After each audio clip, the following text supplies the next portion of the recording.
be used for measuring both horizontal angle and vertical angle.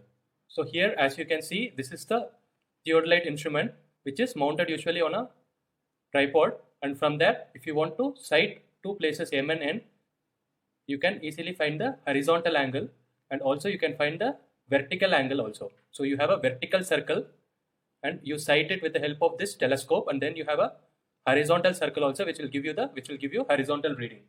So this theodolite is usually two types. One is transit theodolite and one is non-transit theodolite. So the only difference is that in transit theodolite you can revolve this telescope like 180 degrees. But whereas in non-transit you cannot, and this has become obsolete now. We usually go for this transit theodolite, where you can revolve this telescope exactly opposite also. So this will give you better readings. Like you will have two readings which will help you to average out the errors. So the assembly of this theodolite looks something like this. So first we have this leveling head assembly, which will help you in leveling horizontally those tripod legs. And then you have this horizontal circle assembly, which will help you in giving your horizontal angle readings. So this usually varies from 0 to 360 degrees. And in this also you have two plates. One is upper scale and another is lower scale. Upper scale carries the verniers and lower one is the main scale. This is the telescope through which you will sight that object which you want to measure the angle for. So if you have two objects A and B, so you will note down the horizontal angle reading at A, and then you will turn the telescope to sight at B, and then you will note down the horizontal angle reading. So that difference will give you the horizontal angle. And similarly, if you have a vertical circle, so this will vary from 0 to 90 degrees, and it is attached to the telescope.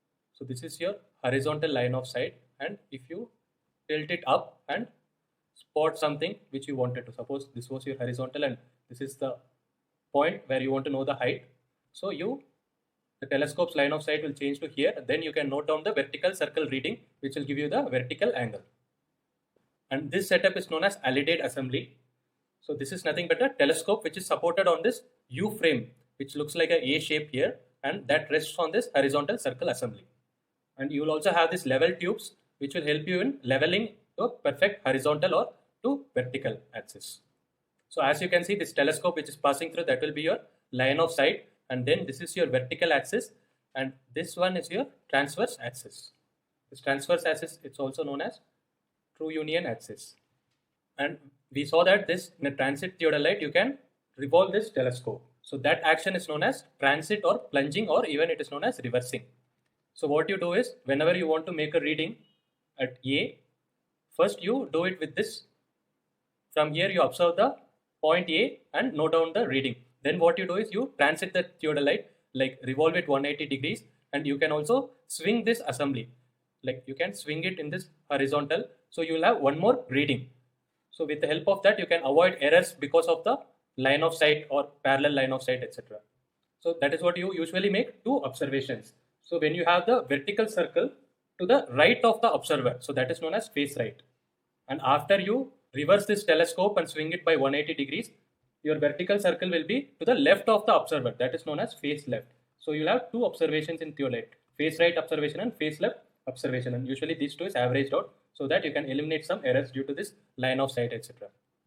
And suppose from this point O we are measuring A, we need to know where exactly this theodolite sits. So that is done by centering. You release a plumb bob from the center of the theodolite, and wherever it sits on the ground, so that will be your center. And then while focusing, you will have two types of focusing. One is you will focus the eyepiece. So this you try focusing so that the crosshairs become visible. So in the telescope, you will have this crosshairs, and that should be visible to your eye. Then you start focusing the objective.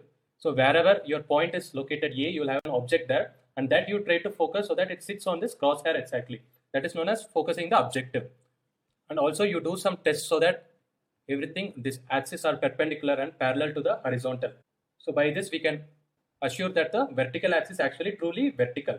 Then you make sure that horizontal axis is perpendicular to the vertical axis. So that is known as Spire test. Then we also make sure that the line of sight is, like if you have this line of sight, it is perpendicular to the vertical axis. So that test also we do and adjust accordingly. That is known as vertical arc test. And we saw that we made like two angle measurements, face left and face right. So for measuring this horizontal angle, to obtain accuracy more than the least count of scale, So there will be a least count of this horizontal scale. It will be in the order of 1 minute.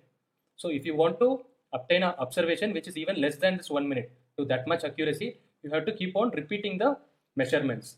Like you measure the angle between A and B once with face left and face right, then you keep on doing it multiple times, and then you average it out to get the reading. So that is known as method of repetition.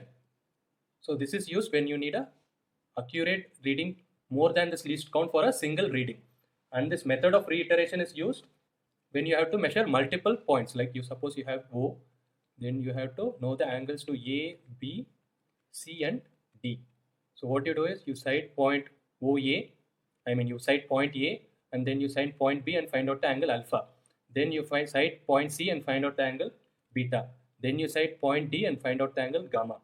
Then you again cite point A, and that will be your angle DOA, calling it delta. So the final reading on A should be equal to the initial reading on A, because if suppose you started at 10 degrees and this is 90 degrees and so on, when you come back to A, it should be 10 degrees. If not, some mistake has happened. Then you try to distribute this error throughout. Then you transit and swing the telescope and keep measuring like this, and then you will usually take the average, and if some errors are there, you'll try to distribute to all the angles.